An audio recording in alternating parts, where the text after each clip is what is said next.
Good afternoon, everybody. Welcome back. I got a busy week ahead of us. Before I get started, I want to just give you a quick update on something. I know in the past there's been several questions about the president donating his salary to charity. I got an update for you on that.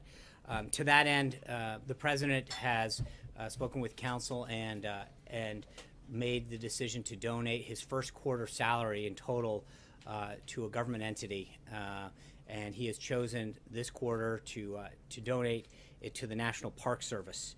The Park Service has cared for our parks since 1916, and the president is personally proud to contribute the first quarter of his salary to the important mission of the Park Service, which is preserving our country's national security. So it is my pleasure, on behalf of the President of the United States, to present a check for $78,333 to the Secretary of the Interior, Ryan Zinke, and Superintendent of the Harpers Ferry Park site, Superintendent Brandenburg. So, no, it's straight up. It is every penny that the president received from the first quarter since the day that he was. It's not a full quarter. It is, yeah, right, because the Constitution says that. Sorry, that was. So it's from January 20th, noon forward. We think it'll cash, though. With that, I'm going to let Secretary Zinke make a few comments about the Department of Interior and the work that they're doing, and hopefully the President's. So. Well, thanks. And I'm Secretary Zinke from the Department of Interior, for those that don't know me. Obviously, great to be with you. Those that don't know me, I get my inspiration from Teddy Roosevelt. And the motto now in the Department of Interior, if you go to Yellowstone and have the opportunity to look at the Roosevelt Arch, it says, inscribed in stone, is for the benefit and enjoyment of the people. And that's our pledge. So for those that aren't familiar with the Department of Interior, we span 12 time zones, from the Virgin Islands all the way to Palau. And within our holdings are 20% of the nation's land. We have 417 national parks. We have 562 federally recognized Indian nations, 567 wildlife refuges, and 221 wilderness areas. And I'm the steward of our nation's finest and most majestic holdings. After riding the horse on my first day, we've been pretty busy.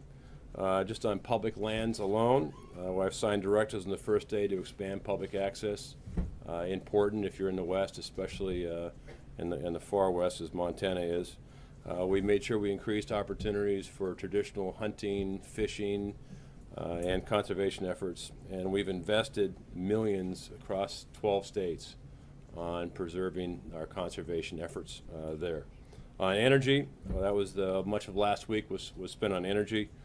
We held one of our most successful leases, 122,000 acres for wind development on federal lands off Kitty Hawk, North Carolina.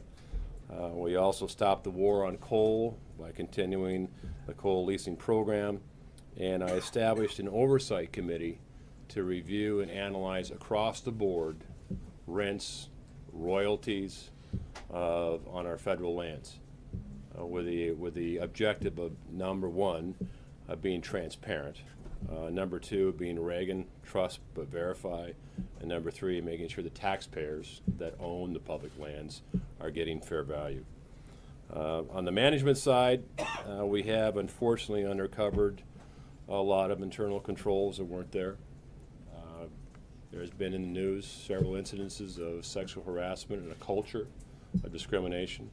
And you can hear it from me. I put policies forth: zero tolerance for sexual harassment or discrimination. We have 70,000 full-time employees, and each employee deserves the right to enter a workplace that's innovative, teamwork, but free from harassment. On the brighter side, we will pilot the first ever dog-friendly Department of Interior. Puppy Day is coming up, so we've established that. And people ask, why are you doing that? Well, some of it is we compete on millennials. So we're trying to develop ourselves as a friendly department that's going to work with people. We're going to be an advocate for collaboration, and in doing that, we're going to start with being dog friendly. And also, we've taken to Twitter. As you know, this administration is Twitter friendly. And so am I at Secretary Zinke. And finally, as a veteran myself, I tell you, I am thrilled at the President's decision to donate the check he did today. I did talk to the President last night, and he has decided, as you know, donate his entire quarter salary, and we're going to dedicate it and put it against the infrastructure on our nation's battlefields. We're about $100 or $229 million behind in deferred maintenance on our battlefields alone, and that's on our 25 national battlefields, and we're excited about that opportunity. So thank you very much for the opportunity to be with you, and thank you for American people to trust the stewardship of our nation's greatest holdings with us. So I'd like to thank our superintendent, Brandyburg, for being here. He's Harper's Ferry. If you haven't been out there, please do. With that, I'll turn it back to Sean. I will take questions. How's that war on coal thing working there? You're saying that you're going to open it up because of war on coal. Isn't that kind of contrary to what Teddy Roosevelt wanted in preserving the land? Well, there's no doubt three things. One is environmentally, it's better to produce energy here under reasonable regulation than watch it get produced overseas with none. Secondly, jobs matter. There's a social cost of not having a job. In some of our communities, coal, mining, forestry are the only job. And you can take it from the Crow Nation in Montana, which I'm familiar with.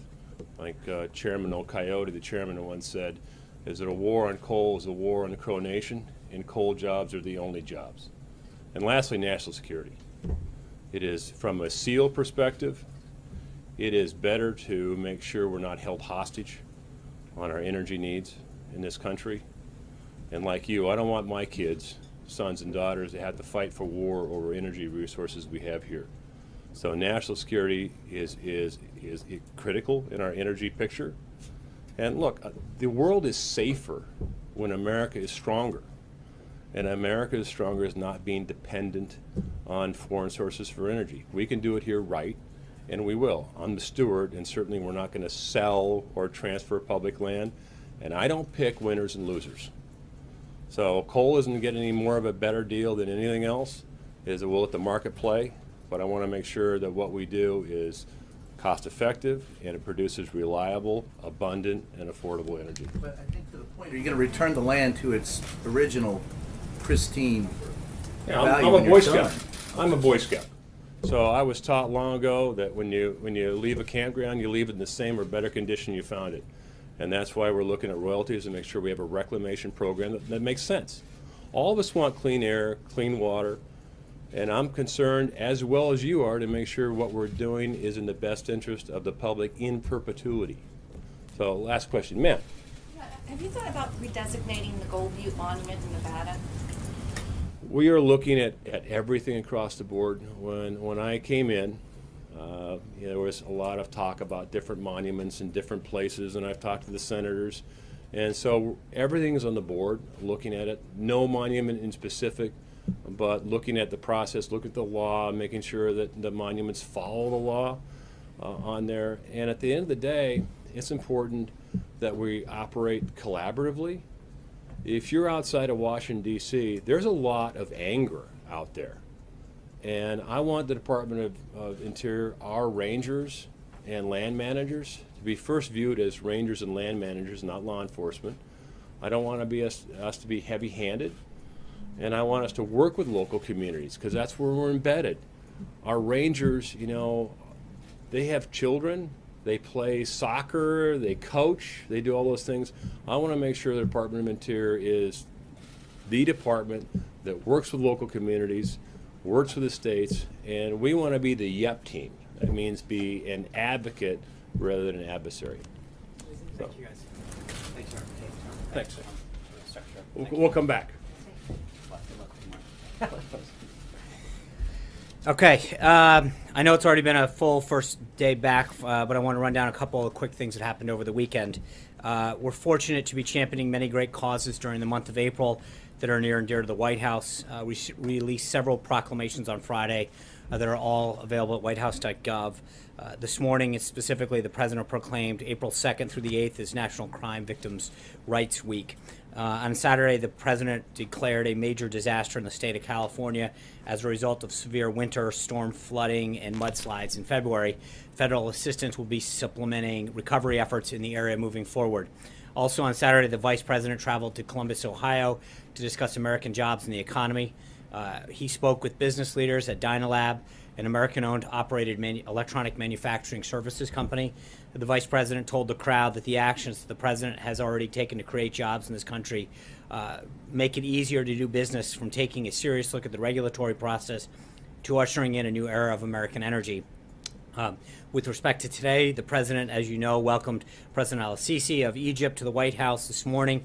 The two presidents had an honest discussion focused on areas of cooperation. The President made clear that this is a new day in the relationship between Egypt and the United States, and the President affirmed his strong support of the Egyptian people. It was a candid dialogue during which they discussed both areas of cooperation and of concern. Also this morning, the White House released the official portrait of the First Lady, which is similarly available on whitehouse.gov. And just about now, the President began a meeting with Secretary of State Tillerson, where they're expected to discuss several topics, including the Secretary's recent trip to Brussels, where he attended the NATO Foreign Ministers meeting. As you may have known, just prior to the briefing, the Senate Judiciary Committee voted to advance the President's selection for Neil Gorsuch to the full Senate.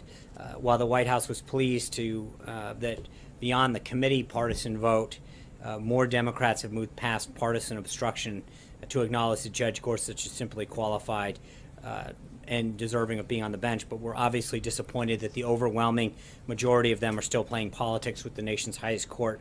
If the Democrats get their way, and I know the numbers are looking that way, this is going to be the first successful filibuster of a nominee to join the Supreme Court, which is clearly unprecedented. With a vote on Judge Gorsuch expected Friday, the American people will see which senators are willing to keep this seat open to get in the way of President Trump making progress on one of his most significant choices so far. Also today opens the application process for this year's H-1B visas. The President has spoken about the H-1B visa program in the past. The White House acknowledges that there are issues with the program as it currently stands. However, there are several laws that are on the books that went unenforced in the previous administration. As the Department of Justice made clear in its release this morning, the Trump administration will be enforcing laws protecting American workers from discriminating hiring practices.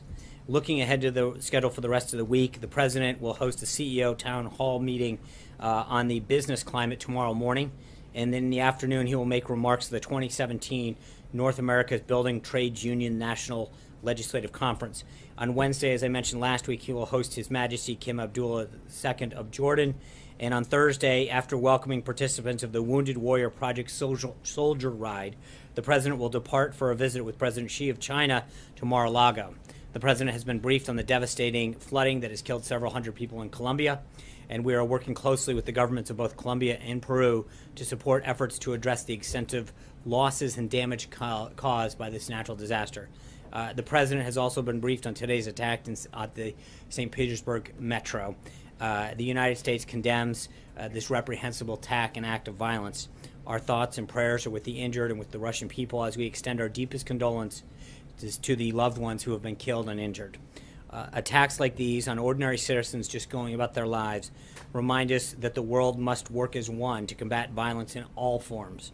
The United States is prepared to offer assistance to Russia that it may require in investigating this crime. And with that, I'd be glad to take your questions. Cecilia.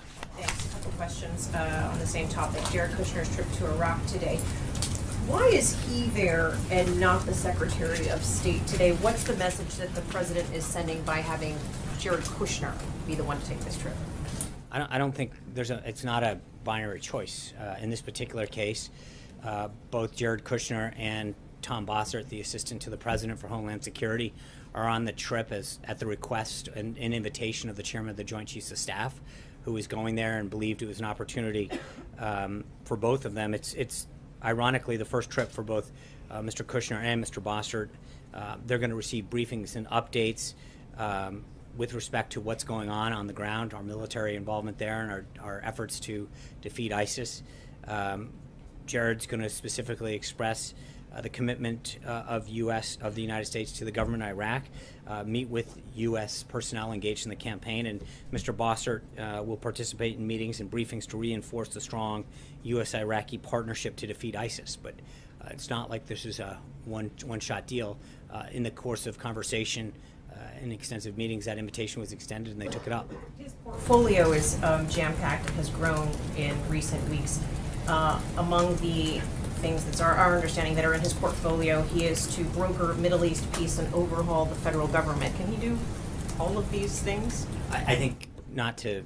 It's not like he has a team that he oversees, and I think there's a lot of areas that he has been working very diligently on behalf of the government, on behalf of the president's agenda. So going over and getting a first-hand understanding of the work that's being done, to thank the government of Iraq, to see some of the sacrifice and progress that our team is making on the U.S. side, is an opportunity that I think every government official and every member of the media should frankly take advantage of if offered that opportunity. Matt? A recent ProPublica report out today revealed that President Trump can draw money from his businesses at any time without disclosing it. So on that, I have two questions. Okay. One, has the president withdrawn any money from his businesses since taking office? And two, can the White House commit that the president will disclose future withdrawals if they take place? I'm not sure what he's withdrawn. I think that I'm somewhat surprised in the sense that anyone would find it shocking. A blind trust, or any kind of trust rather, the whole entire point of setting it up is that somebody can withdraw money. I mean, that's frankly part of the point of setting it up. So then why was this change not made? It was made after. No, that just. No, I do. But again, I think that you just went and started to say this change was made. I'm not aware that there was any change. Just because a left-wing blog makes the point of something changing doesn't mean it actually happened. I'm not aware that there was ever a change in the trust. And the idea that the president is withdrawing money at some point is exactly the purpose of what the trust, why a trust is set up, regardless of an individual. So, just last question on this. So you're not saying whether or not it has changed, just to clarify. You're not sure whether. No, this was I'm actually, to the best of my knowledge, it hasn't changed. Cool, thank you. Olivier, sorry. Thank you. Same seat, wrong person. Yeah, that's right. I got a couple for you. One, there are multiple reports the administration is looking at arms packages for Taiwan, including missile defense and fighter jets. Can you confirm or clarify or deny those reports? I'm not going to discuss. Okay, and then last August, the president sharply criticized then President Obama for not making more of a public case for human rights throughout the Muslim world, throughout the Arab world. You guys have now said that it's better to raise those issues privately. I'm trying to understand the evolution of the thinking there. What changed his mind? What changed? The president's mind. I think the president recognizes that those are conversations where we can, as I said in the statement, that there are areas of that we can work with in cooperation and concern, and that's best discussed privately in terms of how we address areas that need to be discussed like that in order to make progress on them. I don't think that should be a huge surprise. Did you raise them in this meeting? Do you know? Again, I'm not going to get into what they discuss privately, but I will tell you that we understand the concern, and I think those are the kind of things that I believe progress is made privately. Sarah. Thanks, Sarah. John. I have two. One, has President Trump spoken with President Vladimir Putin about the terror attack in Russia? Not yet. I know that obviously the president of Egypt just left moments ago prior to me coming out. But I do know that, as I mentioned at the top, our teams have been reaching out to both the government of Russia, the government of Colombia, and I know that there's been some outreach, I believe, to the folks, the government of Peru, with respect to their situation, the mudslides there, and then obviously the violence that occurred in Russia is something that we've already started reaching out from a government to government standpoint. If there is a call, we will make sure that we read that out. And secondly, Senator Rand Paul has called the reports that Susan Rice ordered the unmasking of President Trump's associates a, quote, smoking gun. Right. Does the president agree with that characterization, and what does he think of these reports? Yeah, I saw Senator Paul's tweet. Look, I think I want to make sure I'm clear, I'm consistent. I think we've been trying to say that from the get-go that there's been an ongoing investigation that we have supported looking into this matter. I will say that we have continued to say that I think there is a troubling direction that some of this is going in, but we're going to let this review and go on before we jump to it. But I think that it is interesting the level of or the lack of interest that I've seen in these developments when it goes in one direction versus where I think it was going, where other amounts of interest that have come from this room and beyond. I'm somewhat surprised in terms of the level of interest that I've seen from the press corps at one set of developments versus another set of developments. That being said, I'm not going to start getting into a further discussion of that. Blake. Sean, thanks. Let me pick up here a couple questions, but I'll start here. Does the White House believe Susan Rice may have done anything illegal? I think I'm not going to appreciate the effort there. I'm not going to start going down that road. As we've said before, if we go down one road, we need to go down them all. And I think at this point, we have supported this review that we've asked for. But I do think that when you see the developments that we've seen in terms of the public on the record comments that Dr. Farkas, Evelyn Farkas, who is the Deputy Assistant Secretary for Defense for Russian Affairs, said very publicly that this was part of an attempt of the Obama administration to spread classified information. Then you see the developments that have happened today. I would just say that, as again, I'm somewhat more from a media standpoint, somewhat intrigued by the lack of interest that we've seen in some of these public revelations and reporting that has gone in that direction that we've seen in some of the other directions that we've seen. That being said, I'm not going to get into. And let me ask you, as it relates to Neil Gorsuch, Yeah. Is the White House comfortable with the nuclear option potentially being invoked? The president said several weeks ago that this was something that he would support. We're comfortable in the sense that obviously that decision is up to Leader McConnell to make how he wants the Senate to deal with this. I think the majority leader's comments are very clear in the direction that he's headed in. But I think we have entered a whole new league if this goes forward in terms of Democrats really going and saying it's one thing to vote against a nominee. We've seen that in the past, and I understand that. But we've now gone from the devolution of agreeing that there are certain people that a president has the right as long as they're qualified, right? We've seen that in the past. John Roberts, I think, got 78 votes. But when you see that go in one direction versus now that there's literally going to be the first filibuster in modern times on a qualified judge that's going to end up going on the court, we have really come a long way. And I think Democrats are setting a very dangerous precedent when it comes to how they want to do this, because this isn't about voting against somebody or having an issue with them. It is literally trying to stop using the filibuster for something that it was never intended for, nor has it ever really been the principle that we would vote down somebody who was qualified. Trey. What is President Trump doing behind the scenes to make sure that his pick for the Supreme Court, Judge Neil Gorsuch, ultimately is confirmed by the Senate? And what message does he have for Democrats on Capitol Hill who said they're going to filibuster? Well, I mean, if you look at, I think it's 4 Democrats that are now supporting, saying that they're going to vote against the filibuster. I think we feel good about that level of support. We've, I think, done a very good job of making sure that we have the Republican majority support that we need to pass it. It is now an internal question for senators to determine how they want to do it. But make no mistake, and I believe Leader McConnell, when he says on Friday, Judge Gorsuch will be voted as the next Supreme Court justice. Me through what Friday looks like for the president. Obviously a major meeting with the president of China, but his eyes are going to be here on Washington. Is he going to be making phone calls Thursday night trying to gauge the I think situation? he's going to be, we look forward to heading down to Florida Thursday to engage in some bilateral and bilateral plus meetings with the president and his team from China. Obviously that will continue into Friday morning, but we'll see how Friday evolves. But again, I don't think there's any question right now, according to Leader McConnell and others, that we're going to have an Associate Justice of the Supreme Court ready to go. It's a question of how it happens. Zeke? A couple questions about the SHAG presentation earlier in the briefing. You mentioned that he was decided to give the money to the Park Service at the advice of council. Is there an issue with him making a donation to a nonprofit? I think there was just that when given the options, he decided that there was a list of government entities that can accept donations. Ironically, it's not as easy to give money to the government as you would think, and aside from the IRS, and then I don't think you're giving. But my point is that he looked through a variety, and for this quarter, he chose the National Park Service. But it was a decision that he made based on his counsel presented him with several options, and he believed that that, as Secretary Zinke pointed out, that there was some great work being done there, especially that needed to do to restore our great battlegrounds, and wanted to do his.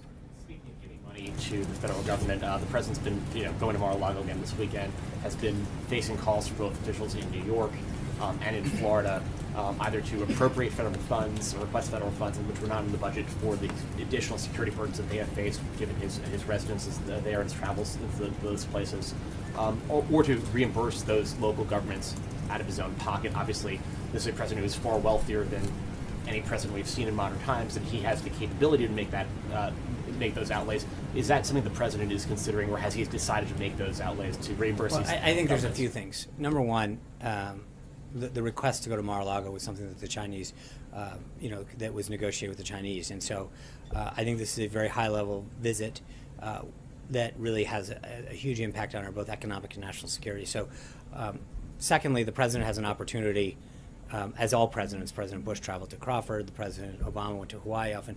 I mean, this is not something that you can control. There is a security aspect that the Secret Service determines when the president and the family travels. That's not dictated by the President of the United States. And third is, I would know, ironically, this is a day that the president just donated a significant amount of money of his salary back to the federal government. And so, respectfully, it's like, it's at what point does he do enough? He just gave a very sizable donation. Though that's a very But small. that's amount. not how we judge. I mean, I think to be able to say that. I mean, he isn't taking a salary. I think he stepped down from his business. He's walked away from a lot. I think I think at some point he's done quite a bit in terms of making a donation to the government. John. Sean Beck and Susan Rice, if I could. The fact that it's allegedly the former national security advisor who requested the unmasking when it came to the incidental collection of people who were associated with the Trump campaign and the Trump transition puts that now squarely in the White House. When you look at that, combine it with the NSC rules that were promulgated at the end of the Obama administration to more broadly share intelligence, does this White House look at what she allegedly requested as a national security issue or a political issue? Well, I'm not going to, I mean, that's a nice backdoor into the line of questioning. I think until there's a finding of that, I don't want to start getting into the motives, because we still haven't, again, me getting to the motives assumes certain things in fact that I don't think we're ready to go to yet, because that, again, would be getting in the middle of an investigation. I do think that there's been enough public discussion and reporting on this stuff that I'm not going to comment on this any further until those committees have come to a conclusion of that sort. So we're not going to start going down and guessing the motives of something that is not assumed in fact yet. But I do think that it is interesting, that, as I mentioned earlier, the level or lack thereof of interest in this subject versus what has been commented on previously in terms of alleged people involved in processes. So I think there's Margaret. Sean, you mentioned that Jared Kushner has a team working with him. Can you help us understand exactly what's in the portfolio and who's on the team, and I have to follow to that? Yeah, I mean, he's announced the Office of American Innovation the other day. We named a bunch of those folks that have been part of that team, and as he looks at various aspects of government, he works with different people in the White House that oversee different parts of that portfolio, whether it's part of the team that's doing the Middle East was one thing. So you've got Jason Greenblatt, who's been traveling to the Middle East and other places to do that. There's people like Reed Cordish and Chris Liddell that are part of the team that are talking about the Office of American Innovation that he has discussed last week with respect to opioid use and others. I mean, so there is a team, depending on the subject, that is working with him, and he is providing oversight and direction. So he's overseeing teams handling all these different issues, whether it's Mexico, Canada, Israel, Palestine, Iraq, Sure. Saudi. Well, again, remember, on Iraq, don't go too far there. He is, he was invited by the chairman of the Joint Chiefs of Staff, as was Tom Bossert, the assistant to the president for Homeland Security, to see the work that's being done there firsthand. I don't think to sort of then translate into he's overseeing Iraq is an accurate assessment. He was invited to go see something by the chairman of the Joint Chiefs of Staff, and he's doing it.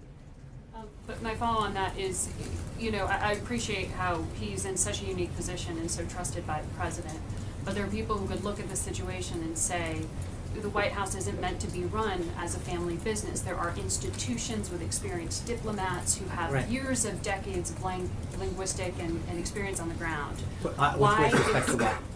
With whatever these issues are, But the foreign policy issues in particular that you can you laid just out. be clear though? Because you just said with years of linguistic experience. So what situation are you specifically referring to? Well, it's partly why I was asking exactly what's in the portfolio, because it's our understanding that Mr. Kushner is involved with Mexico, that he's involved with Saudi Arabia, that he's involved with Canada, that he's involved with a number of different issues, China in particular. I think that there has been, as he has made clear, initially during the transition, he played a very key role in helping facilitate a lot of those.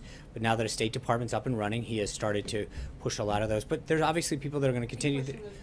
Absolutely, but there's a lot of relationships that Jared's made over time with different leaders, Mexico being one of them you mentioned, that are going to continue to have conversations with him and help facilitate. That doesn't mean by any means that it's being done without coordination with the State Department. Quite in fact, the opposite. He's continued to work with them and to facilitate an outcome, but he brings a perspective to this and began doing that during the transition. But again, it's not a binary choice where he's doing this at the expense of somebody else. So he's a direct line to the president, whereas the other institutions are not. Okay, great. That's